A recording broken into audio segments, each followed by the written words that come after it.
everyone, we're back here doing Reading Street with me.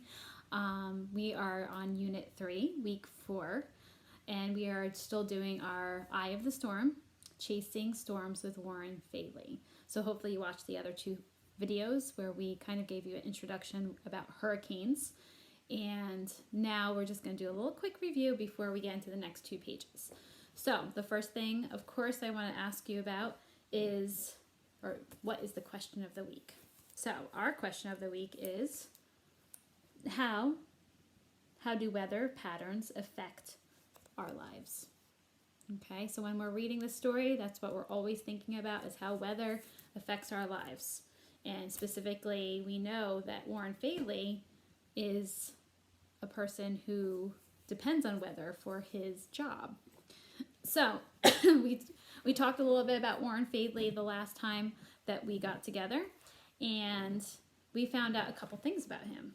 So if I was in class, I would ask you, what are some things that you remember about Warren Failey? So hopefully the first thing you're thinking in your head is that he is a storm chaser, okay? So we learned that he likes to chase tornadoes and thunderstorms and hurricanes. So those are the three types of storms that he likes to be involved in. One of the other things that we learned about him is where he lives. He lives in Tucson, Arizona. And the third thing we did find out about him was that he sells his photographs of all the different storms that he takes. So he has some amazing pictures that he takes from those storms. So before we start reading, I do want to just go over some vocabulary words that you might hear in the story.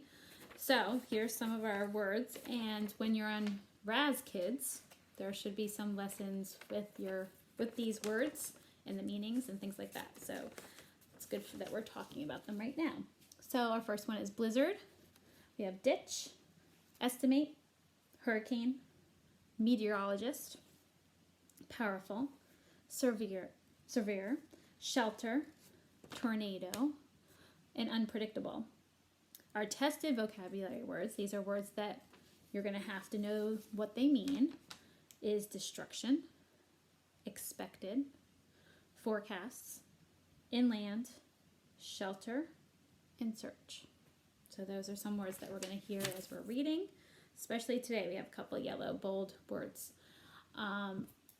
Also, before we read, when we're done reading these two pages, I'm going to have a little exit ticket for you.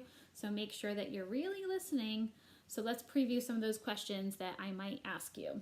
Okay? One of the questions that I might ask is about Warren, and if he goes out and looks for tornadoes but not hurricanes. So when I'm reading today, I want you to think about, does he look at both tornadoes and hurricanes, or only tornadoes and only hurricanes? So listen while I'm reading, because I'll tell you the answer. Also, another question is, I want you to think about who Warren has to pay attention to in order to know when to go see the storms, because we're going to answer that question during this time period too. Another thing we should think about is where a safe place would be for Warren when he's going to see these tornadoes and hurricanes and storms.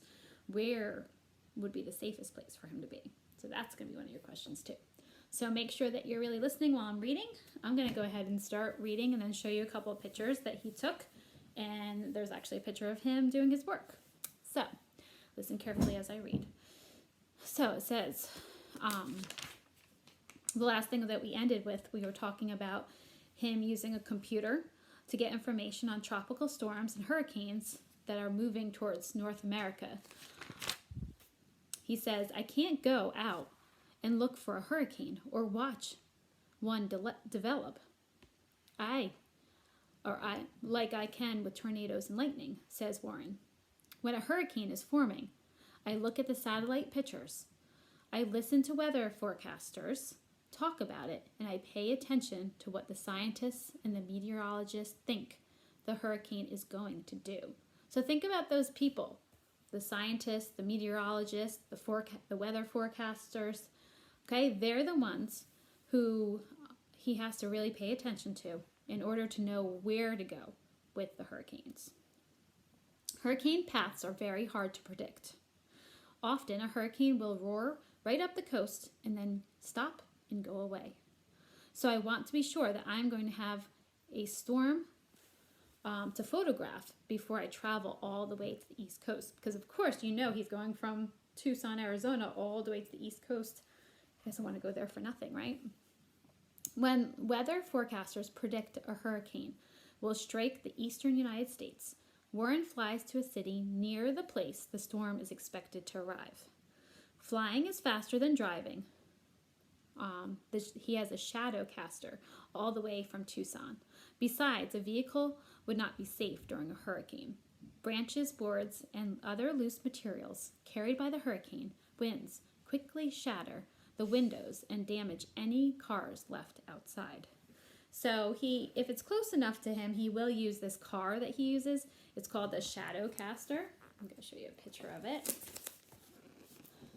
Okay, so you can see right there, he's in this car, and it has like the equipment in there, so he can predict what's happening and get all the latest news reports. So the shadow caster, the caption says, the shadow caster is Warren's especially equipped four-wheel drive vehicle. I'm sure he's using four-wheel drive because it floods and everything else during this time period. Moving on. So hurricanes are the only type of storm where I'm shooting destruction in progress. So I want you to think about what destruction is in that sentence. What do you think that means? Destruction. Hurricanes are the only type of storm where I'm shooting destruction in progress. So if you're thinking destruction means maybe completely destroying something, okay? Destruction in his path, maybe cars are being totaled, people are losing their homes, there's trees coming down. That's all part of the destruction process. So it says with tornadoes, you're not usually close enough to shoot the destruction. If you are, you're in a very dangerous place. With hurricanes, I'm shooting palm trees bending until they're ready to break and floodwaters splashing over the bank. So visualize that in your head.